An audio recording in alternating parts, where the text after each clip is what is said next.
Ipaglaban mong mabuti ang pananampalataya. Panghawakan mong mabuti ang buhay na walang hanggan.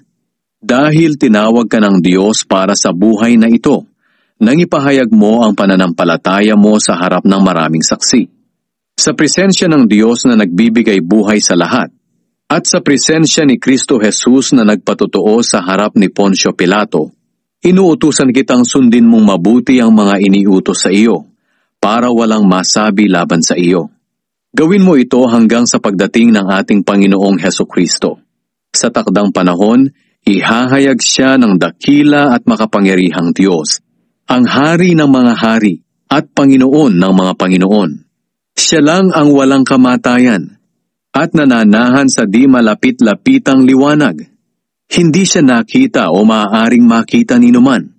Sa Kanya ang karangalan at walang hanggang kapangyarihan.